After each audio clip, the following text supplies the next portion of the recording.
Olá, gente! Olha nós aqui de novo.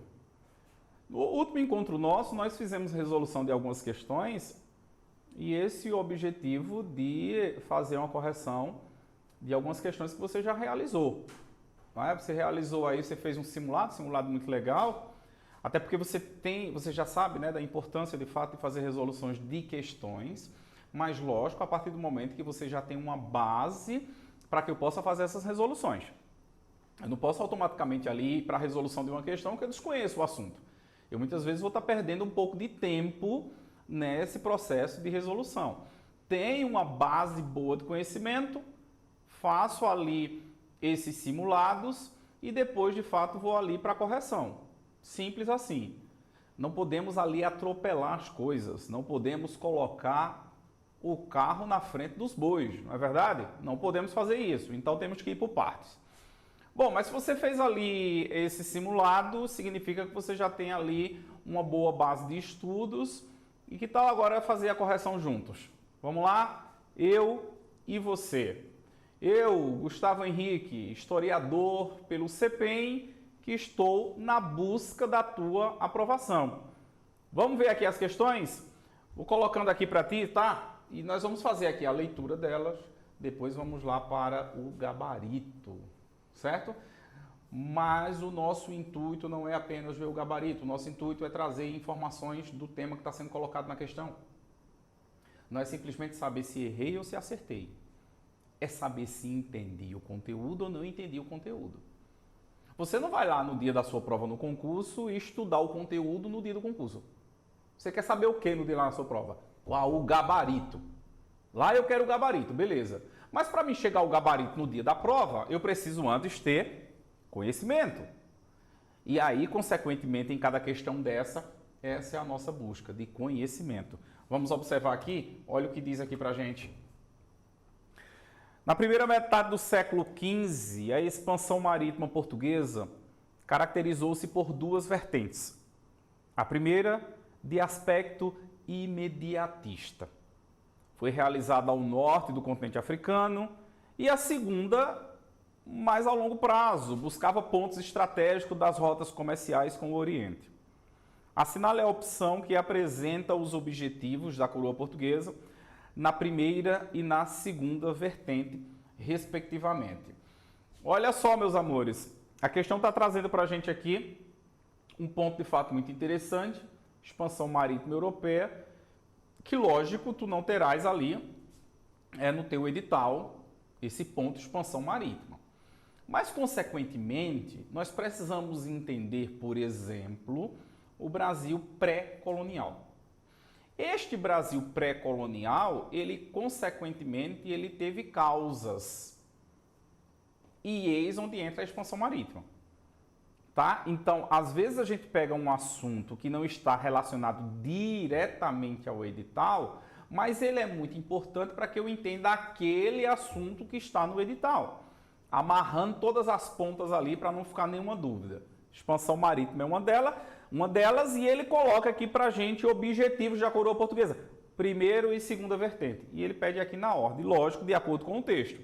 A primeira foi mais imediata, realizada no norte do continente africano, e a segunda buscava pontos estratégicos lá para a banda do Oriente. Vamos ver aqui os pontos que se colocou. Olha só. Letra A. Estabelecer bases para suas futuras ações militares e extrair rendas obtidas com a agricultura. Letra B. Explorar a cultura do açúcar naquela região e permitir projetar poder militar a longas distâncias. Letra C, combater os franceses que invadiram suas colônias na África e estabelecer comércio com os holandeses por meio de trocas, ou seja, escambo. Fundar uma povoação naquela região e derrotar definitivamente os franceses. Ou obter riquezas acumuladas através da prática de pilhagens e criar entrepostos, feitorias, controlado pelos comerciantes lusos. Bom, você tem aqui essa questão, ela vai me dando aqui pontos importantes nessa relação da expansão marítima. Porque eu estou fazendo uma expansão além do continente europeu. Eu estou em busca de alguma coisa, não é isso? Comércio, eu estou em busca na acumulação de riquezas, eu estou em busca de aumentar o meu poder além-mar.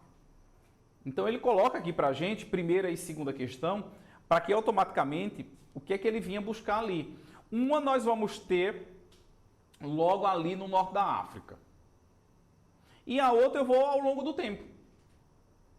Eu vou ao longo do tempo, buscando. E aí, meus queridos, quando nós pensamos, por exemplo, que quando Portugal vai para os seus processos de expansão marítima, eu não posso pensar que os lugares que Portugal vai chegar e os outros países foram lugares ali desabitados, que não tinham moradores. Não, eu vou encontrar lugares que, consequentemente, já têm o domínio de outros povos. Então, por exemplo, quando eu pego a expansão marítima portuguesa, dando como pontapé inicial ali o norte da África, mais precisamente a região de Celta, então significa que tem uma área que eu já tenho um domínio de povos. E, consequentemente, eu vou invadir, eu vou roubar, eu vou pilhar.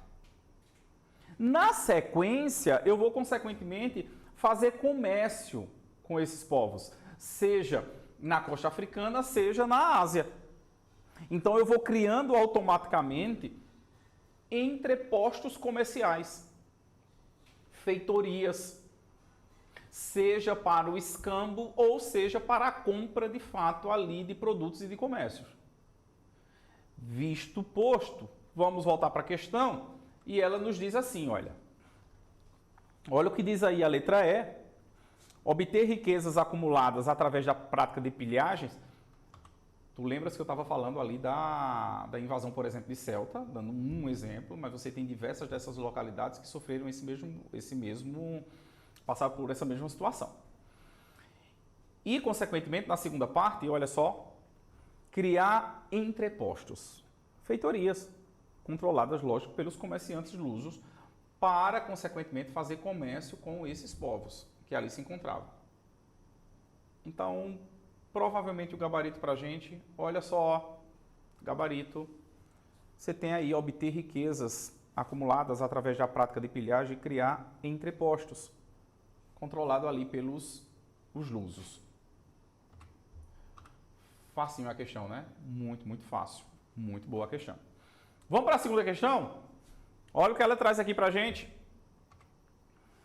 O projeto empreendido pelos portugueses de colonização do território, que viria a se chamar Brasil, se deu primeiramente pela implementação das conhecidas capitanias hereditárias a partir de 1532. Segundo Boris Fausto, abre aspas, o Brasil foi dividido em 15 quinhões por uma série de linhas paralelas ao Equador que iam do litoral até o meridiano de Tordesilhas, sendo os quinhões entregues aos chamados capitães donatários. Eles constituíam um grupo diversificado, onde havia gente da pequena nobreza, burocratas e comerciantes, tendo em comum suas ligações com a coroa portuguesa. É consenso na historiografia brasileira que o fracasso das capitanias hereditárias se deveu a diversos fatores conjugados, tendo destaque. Voltamos aqui, gente, para um ponto de fato muito, muito importante. Você tem a colonização portuguesa, o governo português vai utilizar da mão de particulares para essa colonização. Entre 1500 e 1530 é geralmente o período denominado de período pré-colonial.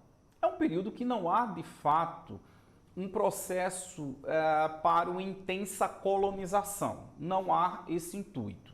É um período marcado, por exemplo, pelo extrativismo do pau-brasil. E isso também arrendado a particulares, lembrando da figura, por exemplo, de Fernando de Noronha.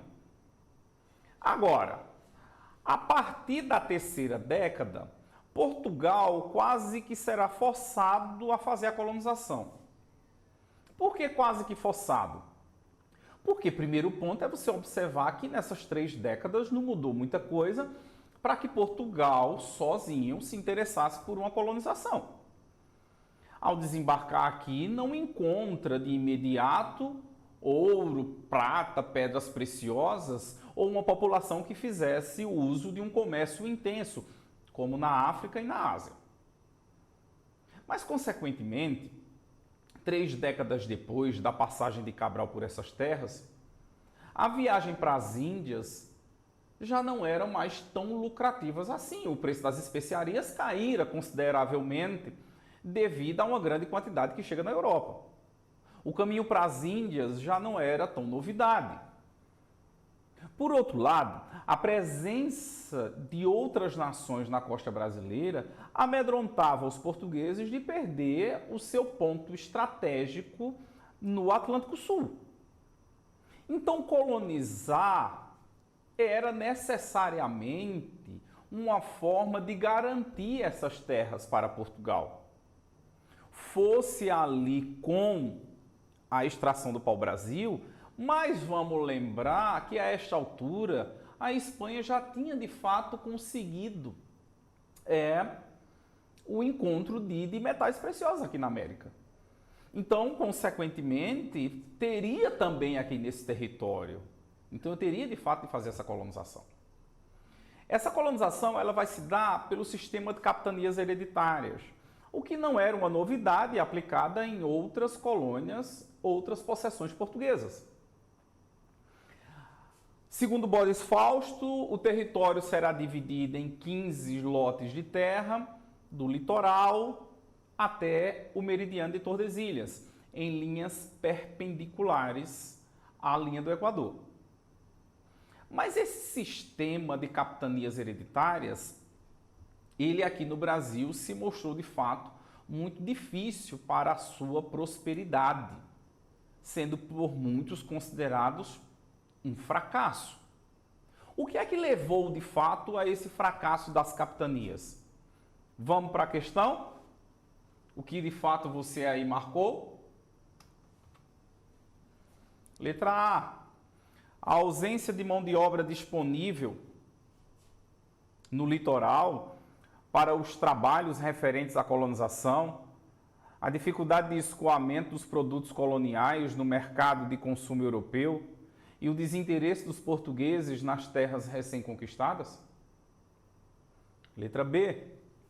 A miscigenação dos colonos portugueses com as populações ameríndias, que os tornara em pouco tempo lascivos e ociosos do trabalho da empreitada colonial e a intervenção constante dos jesuítas nos negócios dos colonos, arregimentando populações nativas aos trabalhos de cunho religioso, em detrimento do trabalho braçal? Letra C. A monopolização da coroa sobre as terras recém-descobertas, a intervenção da administração real no modo como os colonos empreenderam a colonização e a falta de apoio da Igreja Católica na catequização dos indígenas, considerados indignos da catequese? Letra D. O clima e o solo pouco propícios para a produção de artigos e produtos agrícolas que eram valorizados no mercado europeu e a dificuldade de adaptação dos portugueses às novas terras, haja vista que esta era a primeira experiência de colonização de territórios distantes de Portugal? Ou letra E, a falta de recursos dos donatários para investir na colonização do território, a inexperiência no processo de colonização nas regiões situadas na América, além dos ataques constantes dos nativos indígenas aos aldeamentos coloniais? O que é que estaria de fato ali correto, segundo se coloca essa questão, né? O que é que estaria de fato ali para garantir, para colocar-se o fracasso das capitanias hereditárias? Por que vai se dar de fato ali este fracasso? E aí, olha só, tem algumas questões aqui, algumas letras, que automaticamente você poderia eliminar, né? Tem algumas ali que está muito claro. Começando aqui por essa aqui, ó, deixa eu colocar aqui para ti, você vê aqui a letra D, ó, o clima e o solo pouco propício. Ora, eu não posso pensar nesse ponto. Nós sabemos que o solo, o clima, ele foi de fato muito propício para a produção açucareira. Então, eu não posso colocar ali isso como motivo, tá? Outro ponto ali, olha, colocando aqui para um processo de eliminação, quando a gente volta ali na letra A, ausência de mão de obra disponível no litoral para os trabalhos referentes à colonização. Quem foram os primeiros a ser escravizados, se não a população indígena que aqui se encontrava? Então eu tinha de fato ali essa mão de obra que de fato seria muito importante. Então, consequentemente, eu não tinha esse problema com mão de obra, até porque depois vem a escravização africana. Eu tenho automaticamente também aqui, voltando aqui para vocês, tá? A letra B, a miscigenação dos colonos com as populações indígenas, que tornaram em pouco tempo, essa mistura em pouco tempo tornou-se, por exemplo, inviável esse processo de colonização? De forma alguma. E nem tampouco seria isso o motivo do fracasso das capitanias hereditárias. Na verdade, meus queridos, quando você olha o fracasso das capitanias hereditárias, você vai lembrando de uns pontos muito importantes. Primeiro, se você pegar ali os donatários, você vai perceber uma coisa. Teve donatário que ficou com mais de um lote de terra. Isso leva a crer que não houve esse interesse tão grande da elite portuguesa. Segundo ponto, imagine que esse capitão donatário, ele ganhou o direito de exploração, de colonização desta terra. Vamos dar o exemplo de Pernambuco. Duarte Coelho fica com Pernambuco, então vem para Pernambuco. Recebeu incentivos financeiros da coroa portuguesa? De forma alguma. Ganhou o direito de exploração de Pernambuco, mas tudo teria que ser bancado pelo seu próprio bolso. Consequentemente, para muitos donatários, faltou recursos. Outros, acrescente a isso a inexperiência, seja de navegações ou seja do próprio plantio da cana que será o alvo. Falta de comunicação, de transporte em uma colônia gigantesca. Então isso tudo vai dificultando a vida dos donatários, o que leva de fato a esse fracasso. A experiência das capitanias hereditárias não foi a primeira que aqui se colocava. Volto a lembrar que tudo que será feito aqui já era uma cópia do que Portugal já aplicava. Agora, a dimensão do território chamava a atenção. Observe aqui, de acordo com minha fala, o que se coloca aqui na letra E. Olha só. Letra E. Falta de recursos dos donatários para investir na colonização do território. A inexperiência no processo de colonização das regiões situadas na América. Além dos ataques constantes dos nativos indígenas aos aldeamentos coloniais.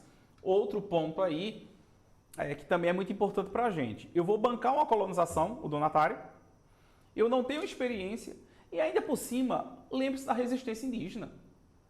Para que você não esqueça que a população indígena que aqui se encontrava lutou, resistiu e dificultou bastante a vida dos portugueses aqui. Não entregaram a terra de mão beijada, o que consequentemente faz com que a letra E aqui seja o nosso gabarito da segunda questão, deixando ali de fato essa segunda questão. Eu tenho certeza que você acertou, porque essa de fato ali foi muito fácil. Vamos para a terceira questão? Olha só o que diz aqui para a gente. No final do século XIX, a monarquia brasileira estava desgastada politicamente, o que resultou numa crise. Sobre os fatos ocorridos durante a crise da monarquia brasileira e a proclamação da República, pode-se afirmar que ele está trazendo um ponto aqui para a gente, pessoal, de fato, muito importante, e que nos deixa ali numa observância o quanto automaticamente foi importante para o sucesso, digamos assim, da proclamação da República, o desgaste que a monarquia estava sofrendo. Porque sempre lembrando que essa proclamação da República ela não estava ali totalmente consolidada. Né? A ideia republicana não estava ali tão sólida. Talvez venceu muito mais pelo desgaste da monarquia do que, de fato, pela união em torno dessa proclamação da República. E aí, consequentemente, coloca-se aqui a questão que eu estava já observando aqui, pessoal, a anotação aqui, inclusive, do gabarito tá errada, não é? Porque aqui, de fato, ela terminou aqui se repetindo o que estava em outra questão. Só verificando aqui, tá, pessoal?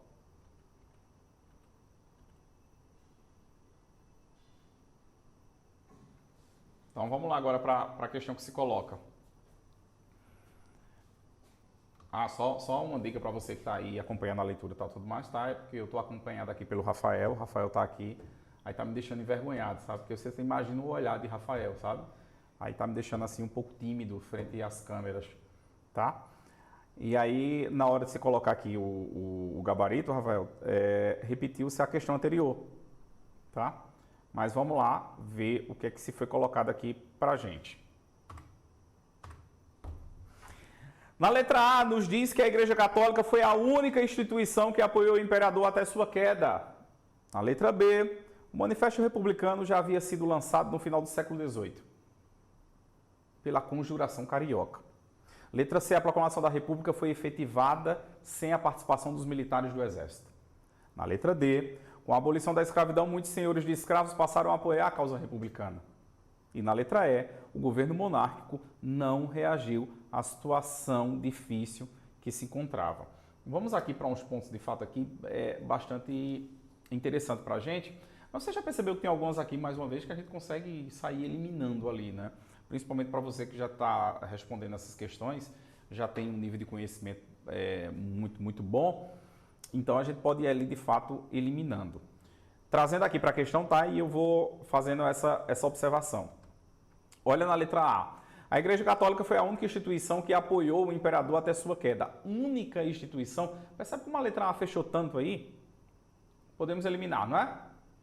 Na letra B, o Manifesto Republicano já havia sido lançado no final do século XVIII pela Conjuração Carioca. Olha que misturada a questão fez aí. Então, joga isso fora. Letra C. A Proclamação da República foi efetivada sem a participação dos militares de forma alguma. Na verdade, nenhum dos diversos golpes que ocorreram aqui no Brasil não esteve presente a participação dos militares. Então, nós tivemos golpistas civis e golpistas militares. E os golpistas estão sempre à espreita. Tenhamos sempre cuidado. Na próxima aqui, com a abolição da escravidão, muitos senhores de escravos passaram a apoiar a causa republicana.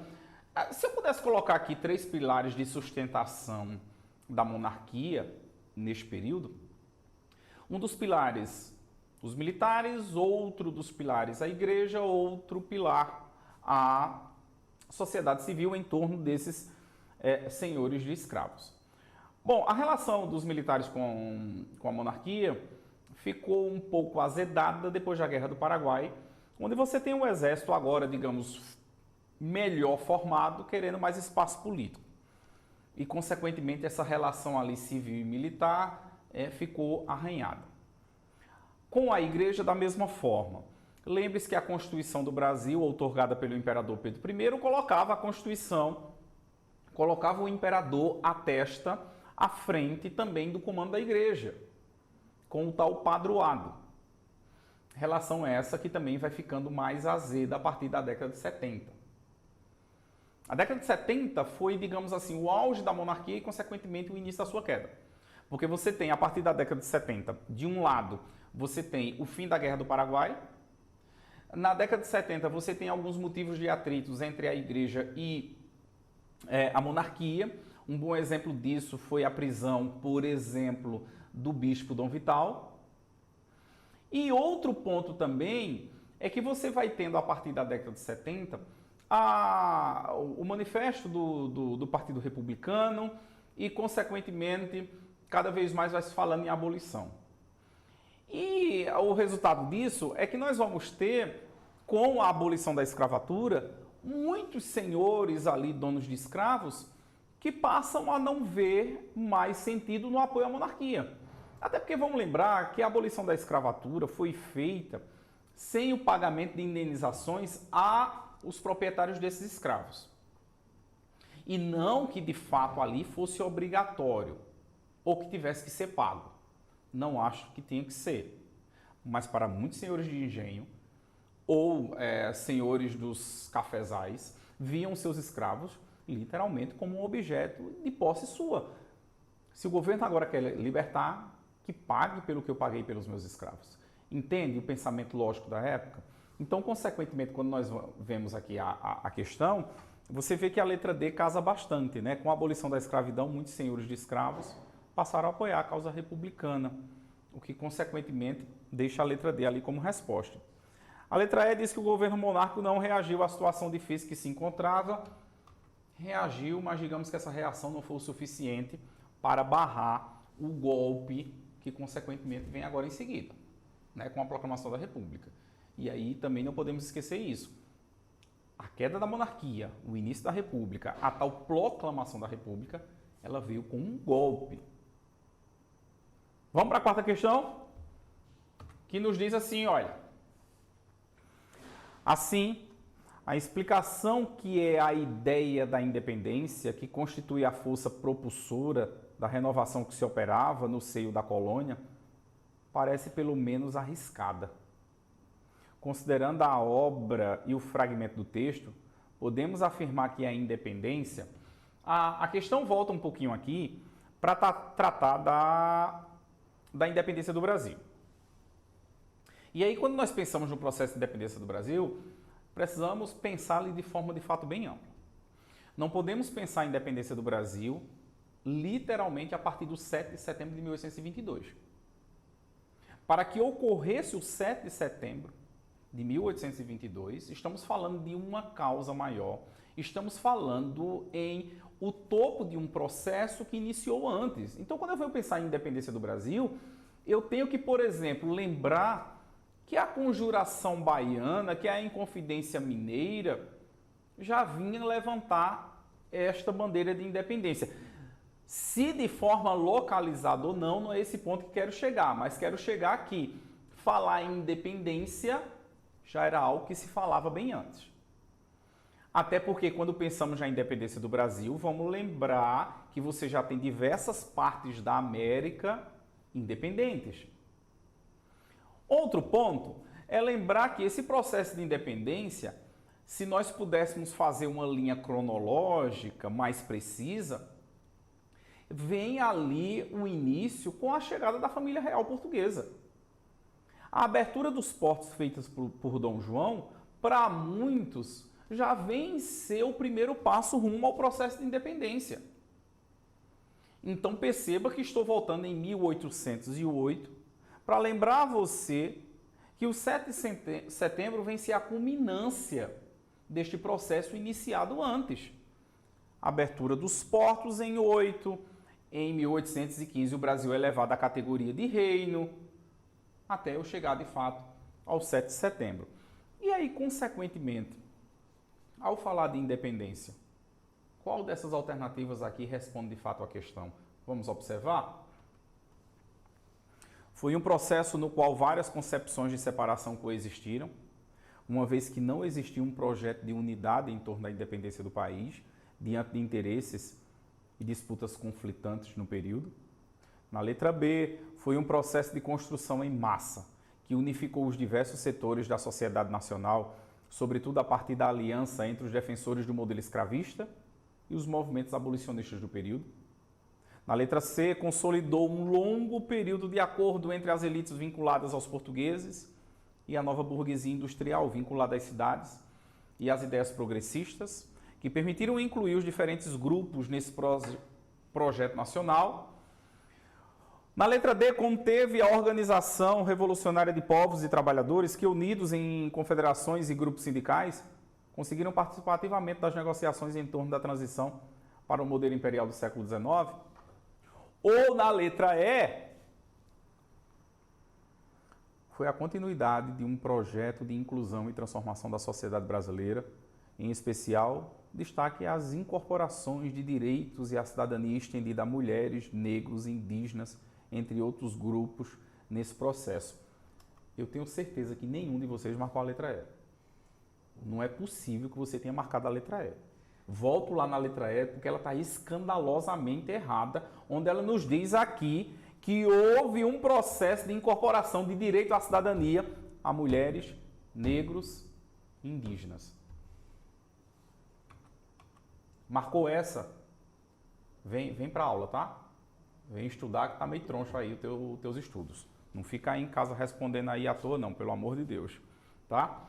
Continuando aqui, olha, vou deixar ainda aqui vou deixar aqui na letra D e E, porque aí a gente já marca aqui A e E, você já viu que não dava para marcar. E a letra D diz assim, olha, conteve a Organização Revolucionária dos Povos e Trabalhadores unidos em confederações e grupos sindicais. Dá para associar esse período, grupos sindicais e etc, etc? Não, não faz isso não, não é comigo não, pelo amor de Deus. A, B ou C, olha o que diz aí a letra A.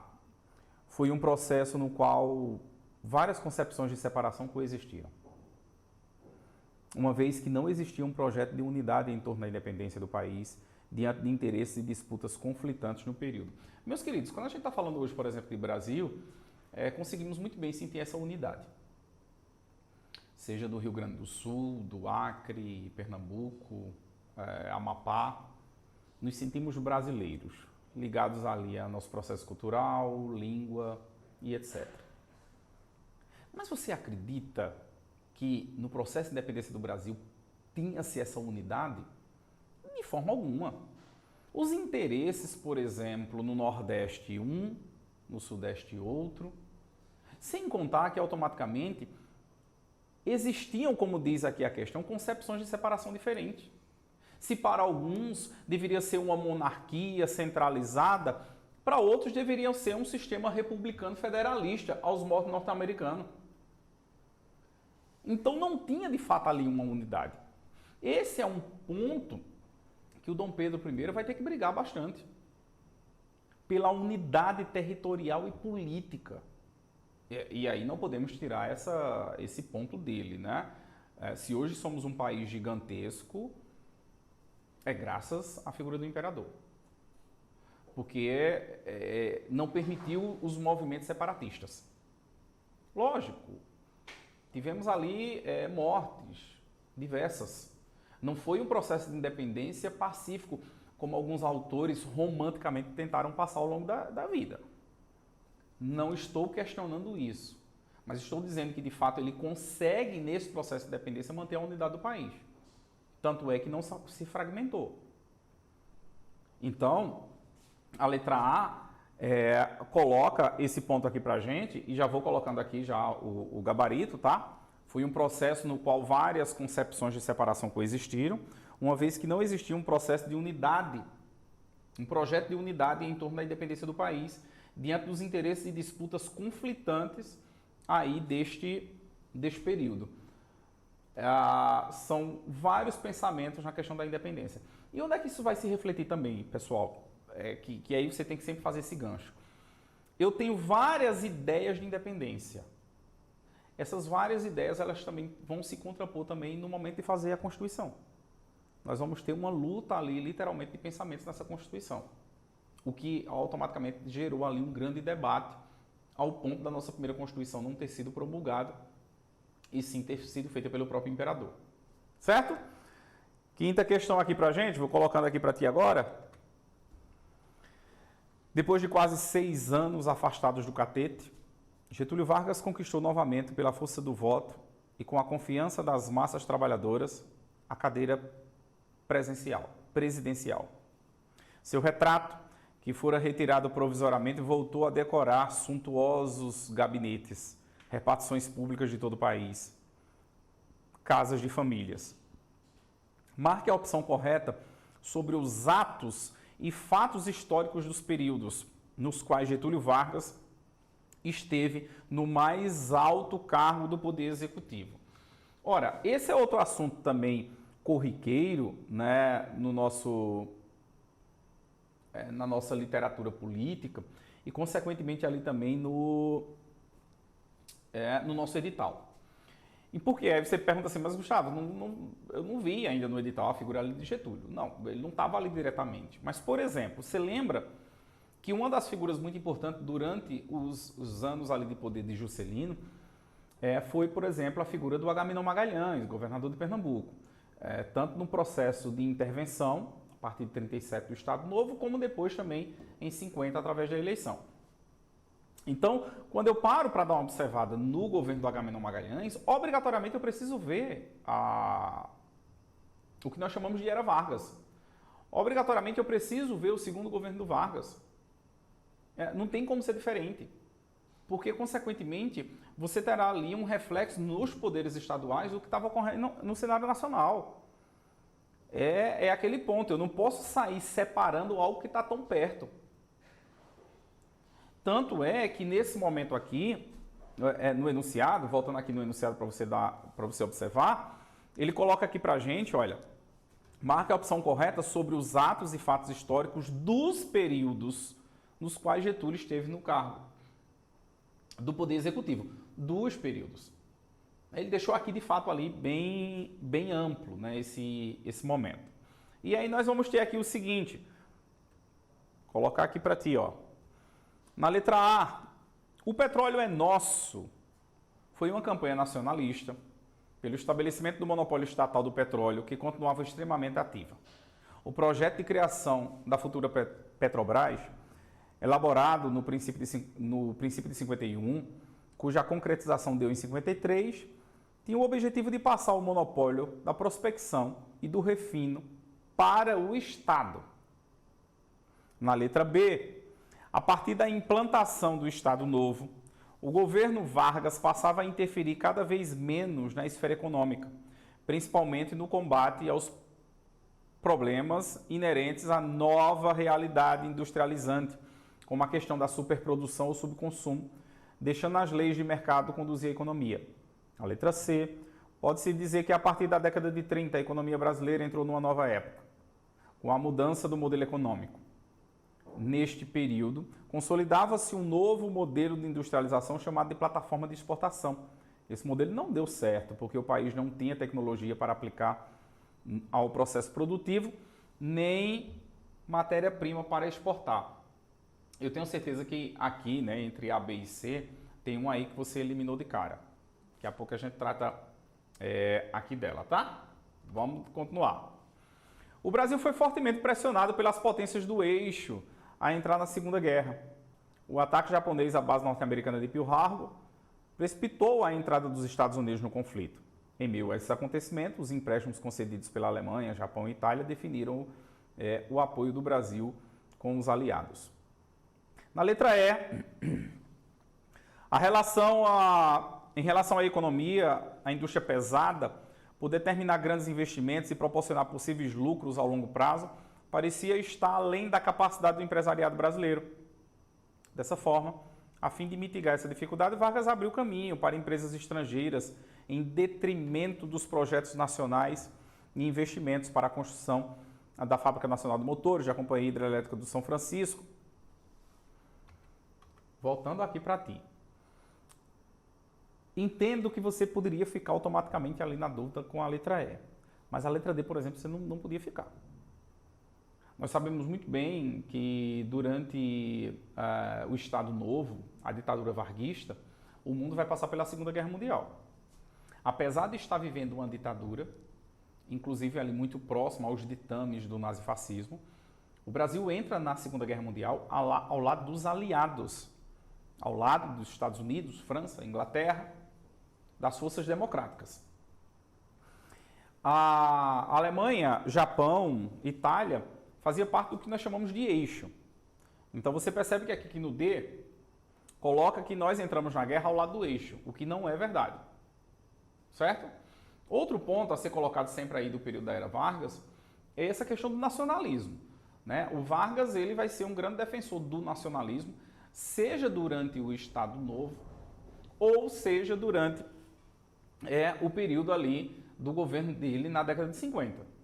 Então a letra E coloca aqui que o governo do Vargas ele vai abrir mão do direito, inclusive, de regulamentar essas indústrias de forma alguma. O Vargas sempre teve presente aí nesse ponto, né, de regulamentação. E aí ficamos entre A, B e C, E aí, consequentemente, você vê que a letra B, de novo, ela fala que o Vargas passava a interferir cada vez menos, e já sabemos que não. Então, consequentemente, o gabarito para a gente aí, olha, colocando aqui para ti, a letra A está correta, porque você tem a fundação da Petrobras ali em 53, a partir da campanha O Petróleo é Nosso. A fundação da Petrobras, ela vem com a ideia de uma empresa estatal, monopolista na extração, ou seja, na prospecção e no refino do petróleo. A distribuição ali é que ainda você tinha a presença de capital privado. Mas a Petrobras vinha sendo literalmente uma empresa estatal. Então, a letra A, para a gente ali, de fato, está correta.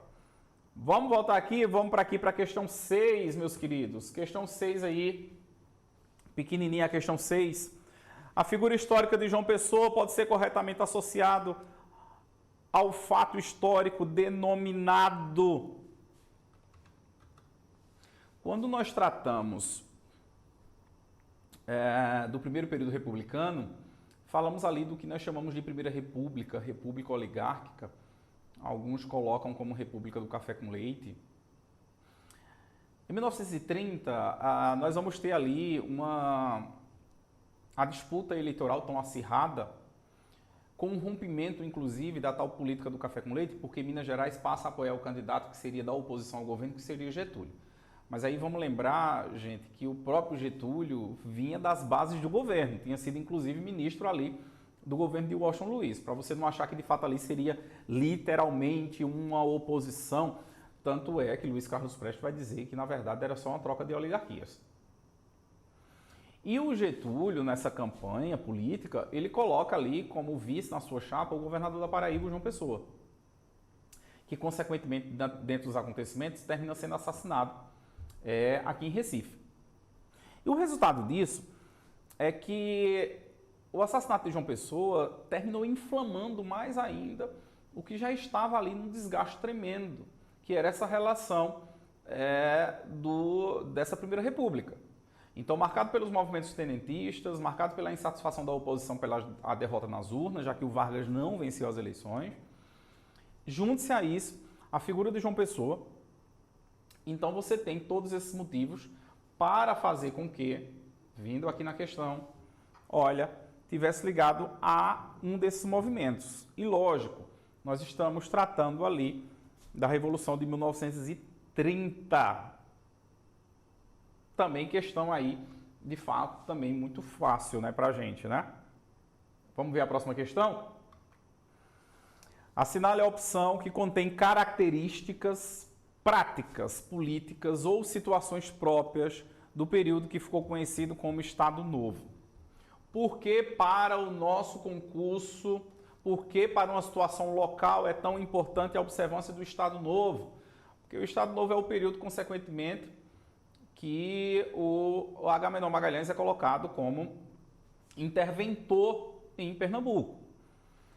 Então, o governo de Agamenon em Pernambuco refletia a situação do Estado Novo para o cenário nacional. Então, para que eu entenda melhor o governo de Agamenon, eu preciso entender o que estava ocorrendo no Brasil nesse momento, e o que estava ocorrendo era a ditadura do Estado Novo. Visto isso, quanto ao Estado Novo varguista, observemos aqui automaticamente que letra aqui seria mais interessante para a gente. E aí, olha só. Em consonância com a restrição das liberdades, o único partido em funcionamento era o Partido Republicano Conservador, apoiado pelo regime varguista.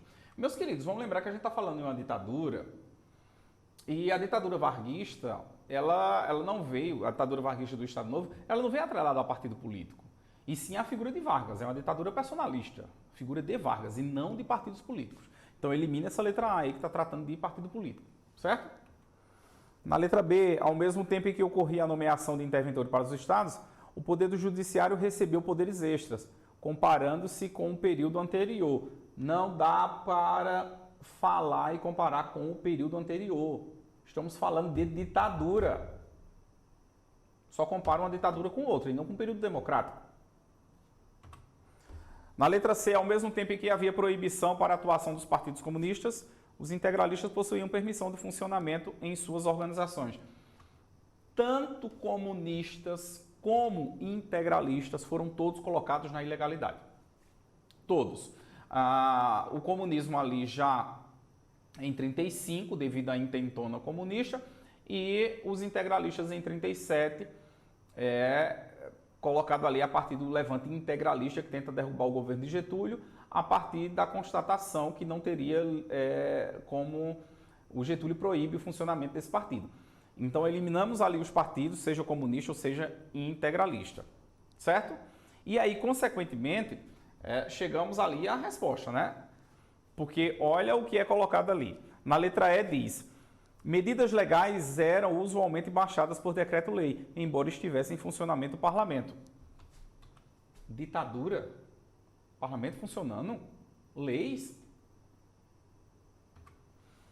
Na letra D foi instituída a censura e os partidos não se encontravam em funcionamento. Ditadura, censura. Então, consequentemente aqui pra gente, olha o gabarito aí, letra D. Censura sempre associada à ditadura, o tempo todo. Tá?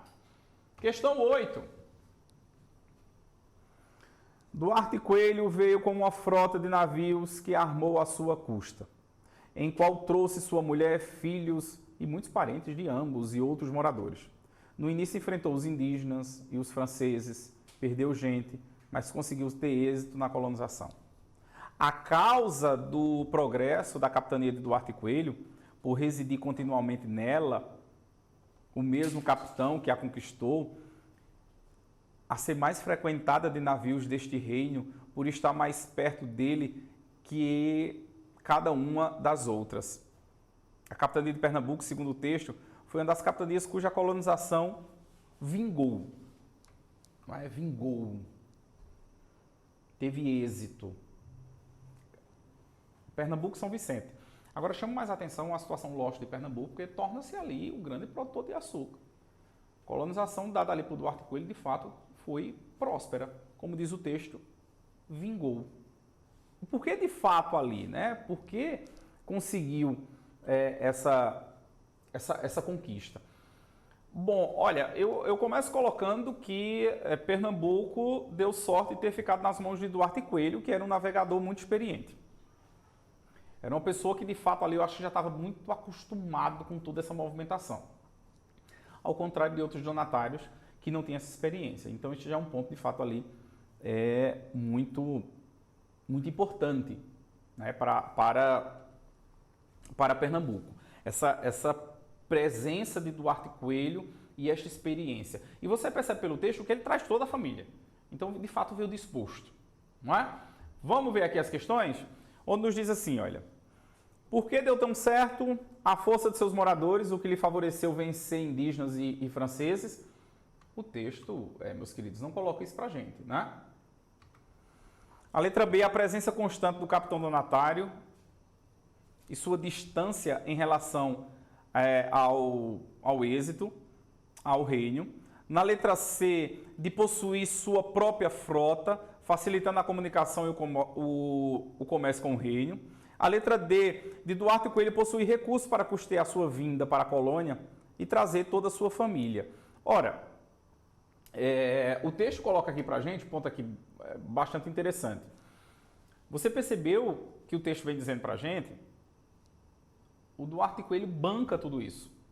Fazendo a leitura aqui, para que fique mais fácil para a gente, ele traz para a gente aqui, ele armou à sua custa, o texto é muito claro, armou à sua custa e trouxe aqui parentes, amigos dos parentes, moradores, enfrentou indígenas, enfrentou os franceses e conseguiu êxito.